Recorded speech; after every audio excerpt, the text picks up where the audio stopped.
After finding this beautiful vessel, we wanted to make sure for the last time that it is the correct one before we put down a deposit on it and signed a contract. So Andy went back the next day and did a full inventory check to make sure what type of project it is required to complete the fix. Welcome back to Sailing Voyager.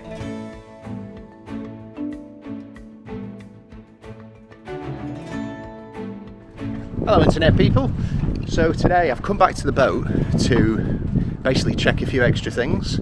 I spoke to the broker yesterday, we got like a basic deal outlined. He's going to send some paperwork over, but before I send my cash over to buy the boat, I just want to come and do like a thorough inspection of everything I can within about 4 hours. We leave tonight on a flight back. Yesterday when we came to the boat, like Arthur was in the car, Moose screaming his head off, Hibber was boiling hot, and she enjoyed looking at the boat, but I think after about 4 hours she was getting a bit fed up. There's only so much you can do when you're looking at a messy boat. So I've just come back, I just want to check the hull, give it a little bit of a knock on, have a look at the steering system to make that sure everything's okay. There's a little bit of a play in the rudder, so I just want to make sure that it's the bearings that need changing and the rudder shaft isn't bent or anything like that. And just generally like take a look through everything. I just want to look through all of the cupboards, all of the cabins, everything where there's so much stuff been kept on this boat, because like the previous owners have more or less just abandoned it. So I want to check what's in there. I'm gonna have to start like buying spares and getting them shipped to the yard, so I just want to make sure that I'm not buying stuff twice basically. So that's what I'm doing today. I'm going to start now. So the first thing I'm going to do is get the hull sandblasted. You can see there's like 3 different colours. There's a black, there's an orange and there's a blue. So I'm going to get that sandblasted back to gel coat. I'm going to get an epoxy barrier put on it, and then going to get some new anti-foul. And then the big job is getting the top size resprayed, which, alright, I don't need, but the boat looks like shit, so I want to do it. I do have some slight sense of pride. I don't want to leave the marina with the boat looking like that. It doesn't look that bad from the sides in certain places, and I wouldn't be that bothered about the white marks, but it's literally peeling off in some cases. It is like a 20-year-old boat now, and I don't think they've done much in terms of putting like wax or washing the top sides regularly, which gives it usually a little bit of protection against the sun. So that really needs redoing. So something that I'm pretty sure, maybe it doesn't need redoing, but it's something that I want to do while it's out of the water and I'm doing all the bottom, is the rudder has a little bit of play in it from up here, so that's not a big job to get that changed. There is a slight knock in here that I want to repair, so that's just a little bit of fiberglass and epoxy. That's not really a problem. The whole thing's getting sandblasted anyway, so that'll come up all clean. There's a tiny crack there, which I suppose is a weak point, so I'll get that filled in as well before it gets a layer of epoxy primer on it. Normal standard 3-blade prop. It's got some type of rope cutter on, although I don't think it's like a super useful looking rope cutter. So this is the underneath. This is a shallow draft option, so this is, I think it's just more than 2 meters. Oh yeah, also all the through holes need replacing, so like all of these here, I don't know if they're original. They look it. They haven't changed a shitload of other stuff on the boat, so I can't imagine they've changed all the through holes, because that'd be a pain in the arse. I'm just going to count them and see how many there is, because there's a shitload. We've got like all the exits for the toilets. Those are the big ones. Then we've got some smaller ones. I'm going to change them with True Design. That's just like low maintenance, you know. Like, we're going to keep the boat for like 15 to 20 years, hopefully, circumnavigate. So I don't want to replace in like through holes in another 10 years. I just want to get it done and then forget about it. There's so much to deal with on a boat when it comes to maintenance and upkeep. So like whatever you can buy to just put that to one side so you don't have to deal with it, go for it. So the previous owner told me that the hydraulic gangway isn't working. It looks pretty obvious on all the hydraulic fluid, but if the actual ram needs replacing, then that thing's coming off. I don't know how much that costs. It looks expensive, and I'm not going to replace it if it is expensive. So here we go. Look at the deck. Loads of like spare line. Can't see any halyards. I want to get Dyneema halyards for the mainsail and the Jeanneau. The tachometer definitely needs replacing. We turned the engine on yesterday. That doesn't work. Could be that it's not getting a signal from the alternator, because that's sometimes the case, or it could be that. Don't know, that's something I'll mess around with at a later date. But yeah, you can see, so the boat's had like all new teak, so it's looking really good, which is great considering it's a 20-year-old boat. Usually the teak starts to suffer on these things after about 15 years. But yeah, you can tell it's looking pretty nice. But in general, it's looking really good. It's 12 mil. I think it was 8 standard from the factory, and it's had 12 put down, so it's pretty thick stuff. It's completely different from the Jeanneau deck. The Jeanneau deck, you don't get the holes. They're all flat, and then they screwed them in between here, so you actually can't see the holes. Got some of these here with some water damage, obviously. Maybe you can help me out and let me know what I need to do there. A few of them have got it. One of these pins is missing. One of those to here, so this was leaking, and obviously through this gap here, that's where it's leaking from. Rigging's in good order. The outers are big bloody heavy things. This, I think, will all need resealing, because there is water coming in from the side of those windows. It's got a whisker pole tracks. Whisker pole is on the ground underneath the boat. Need to give these a bit of a polish. So let's take a look. We'll go in. So it's in generally like decent condition. It's just like basic stuff. Like, see all this here? Like, this just all needs stripping down and revarnishing. Like all here, this just all needs revarnishing. I might do this with polyurethane actually, because this gets stepped on. So yeah, all this kind of needs taken care of. All the nav equipment is like new Raymarine here. I don't know what this is some old thing. But yeah, like the new chart plotter is up there. And oh, looks like he left some Ray-Bans. Are they Ray-Bans or are they Ray-Bons? They're Ray-Dons! Ray-Don! I'm gonna lie and use them. So yeah, it's pretty decent. It just needs like a mega clean. There's a little table that goes here, which is in there.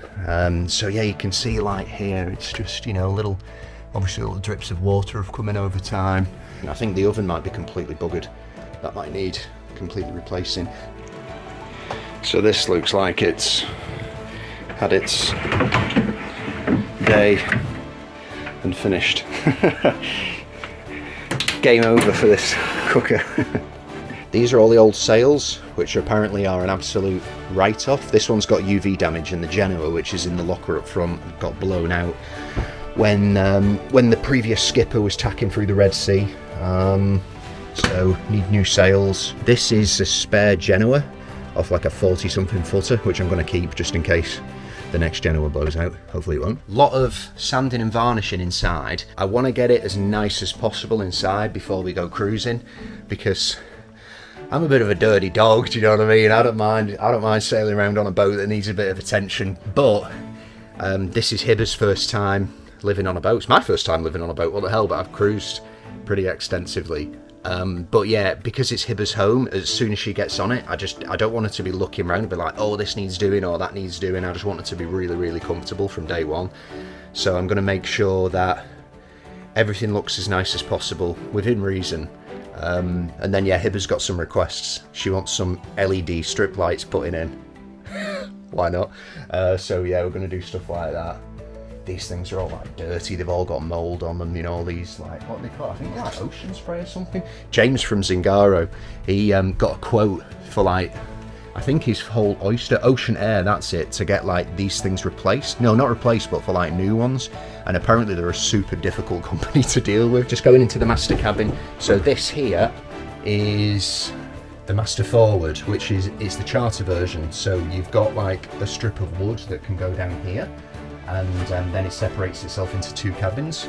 But as it stands like this, it is the one cabin, which we're going to keep. So I think we're going to like build some cabinetry here, and then we're going to have just like a little sofa there. It's two heads, so one of them is going to be a shower, and the other one is going to be a toilet. We're going to like put an electric toilet in there. Hibber isn't that fond of doing a shoulder workout every time she needs to wake up in the middle of the night for a pee. So maybe this will become the shower. So yeah, like new mirrors, you know, new faucets and sink bowls, and need to get, what's that? Oh, ocean air, bollocks. You know, this type of stuff has come down here. It's got these like shitty, like Velcro-y type of plastic connections, so this stuff all needs to go up. The fabric there is ripped off, which it does. They've got like vinyl in between this like recessed ceiling and like the hole there. This needs some attention. This thing's fallen off. So this is the mast box. Some spare transducers of sorts, it seems. I don't know what's on there. I know there's 2 paddle wheels there. Maybe that's a faux one because it's not got... Oh no, that's buggered. There's a wire popping out. Maybe they bought a new one. They bought loads of spare stuff for the boat and they haven't installed it. He said that there was a leak coming from inside this locker, and that's the reason why this was all buggered. I don't know where that leak is coming from. Is that... No, it's not salt, it's just dust. Could be coming from the deck hull joint up there. That's the case bit of Sikaflex and some of those screws. Probably sort that out.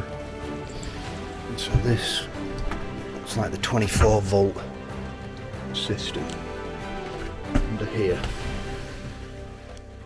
Got some. This is where all the wood gets stored that goes in between to partition here. I think I'm going to use this wood to actually build cabinets to go up there because it's basically the same wood as that. Surely this can't all be these silly vests. No. AC, another AC unit. And let's see what is down here. More life vests. It's all work, which is quite nice.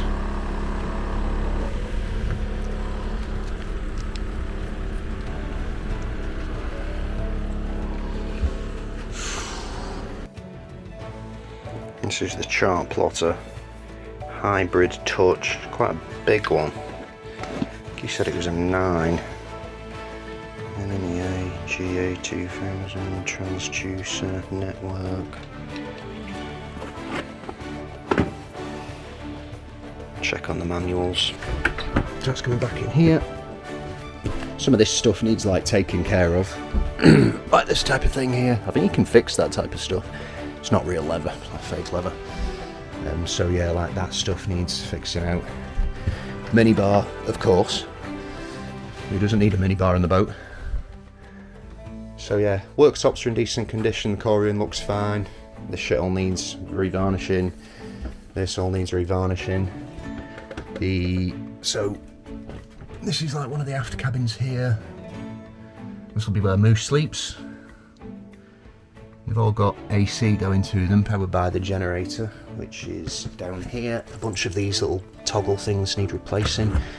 So that's the Jenny down there. Looks like the front's been taken off, probably when they were servicing it. Down here, I think it's the seawater strainer actually. Yeah, so that's the seawater strainer for the generator.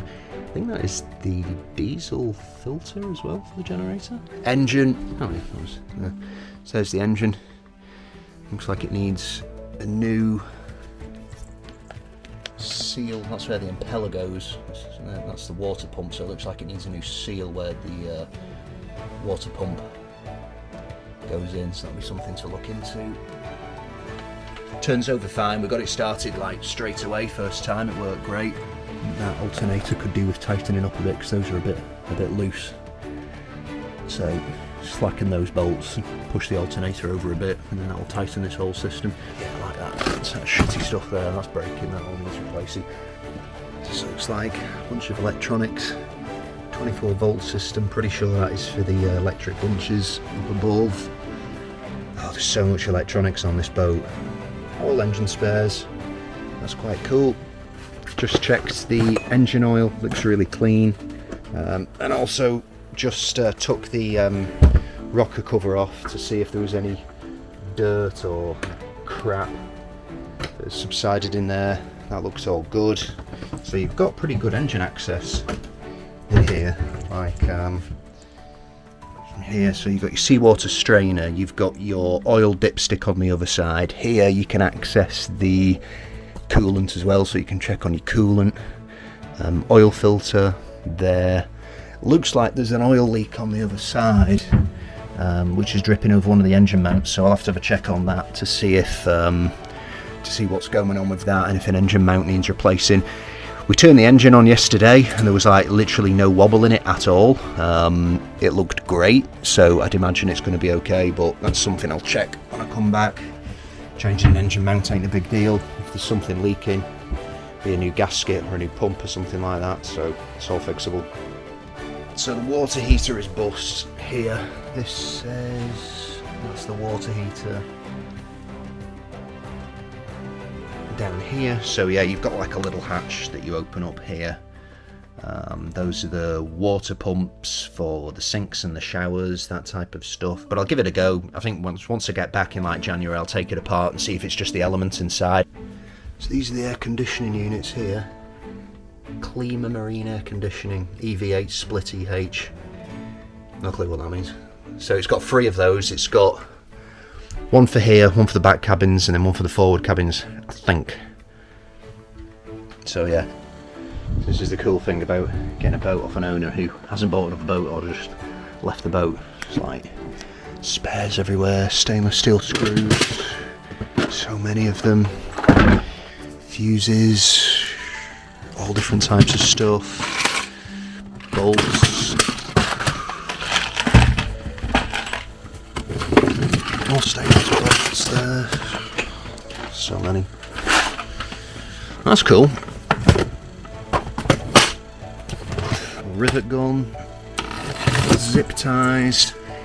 Don't know what that battery's for, but that is very small. For adding more batteries, I've seen some people actually add them underneath here, so I want to see what's underneath here. Just going through all this here. It's kind of sweet. Just found an Iridium Go. That's cool. Looks like it might work. Don't know what that charger is, that looks pretty old. Quite cool though. Those little things are printing out the labels. That's cool. Sweet. Manuals. This is what I need to look through.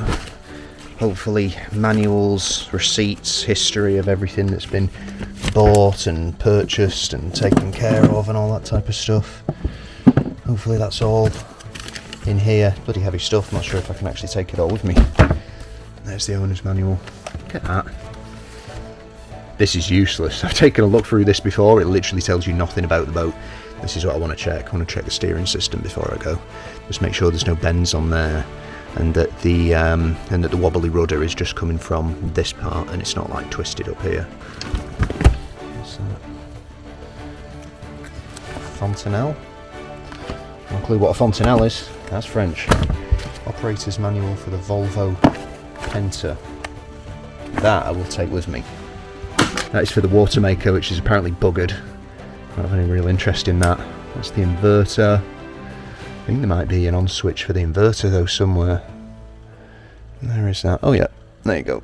Inverter on. So yeah, maybe that little LCD thing isn't working, but we're getting 220. So that's fine. It's for the gen set, we turn that on. No use in that. I think I'm going to put like an iPad here, which I can just connect up to the Axiom 9 Plus. Xantrex. I think that is the inverter. Yeah, that's the inverter. Charge Master, I think that's the 220 charger. The shore power, that's the new Raymarine actuator. And then down here, yeah, I think I'm going to use polyurethane on here because this looks like varnish just ain't doing the job. So they've got, I think, 4 AGMs in here. Here's the AGMs, but as you can tell, that's buggered. You can see that it started to bulge. That's definitely destroyed. That one also looks like it's destroyed. That started to bulge. Those two look okay, but these all need replacing now. 400 amp hours of AGM is not enough, not to live on anyway. Yeah, these are the keel bolts, mate. Looking pretty decent. Here's the mini one. So yeah, look pretty well maintained. Really, backing plates rusting a bit. That's no big deal. I expect that. And yeah, this is why the boat was cheap. So this is why it was a pretty decent deal. So it was 130, which is, I think, fair considering what needs doing to it. So I reckon a month of just sanding and revarnishing, which is probably gonna be shit. But whatever, that's life. I'm saving a bit of cash by doing it. Like we could have got a boat like this, you know, new teak deck, solar, ready to cruise, sails all in for like over 200. I'm getting it for 130, so it's just going to take a few months of messing around. As I go, I'll figure out how much money I need to spend. Probably there's no way I can look around in like 3 hours and figure it out. I need to spend a month on the boat, on the hard, going through absolutely everything, playing with absolutely everything to figure out exactly what it's going to need doing and how much effort and how much cash, how many doubloons need spending on this beast. How many doubloons? So that's it. I've checked as much as I can check within like 3 hours. I'm exhausted. It's hot as hell inside there. There's actually a bit of wind. It's not that bad, but yeah, it's pretty exhausting. So yeah, checked as much as I could. Everything looked great. The steering system looked fine. All the electronics seemed to work. Water heaters bust. The one of the refrigerators I think needs a new compressor, or it's not getting electricity. I haven't been able to check it because I don't have a voltmeter. But yeah, everything's looking good, so it's basically a way home and just starts planning really for like coming back in January and just getting all this work done. And yeah, maybe when I come back in January it'll look a bit cleaner. That's it, let's start planning.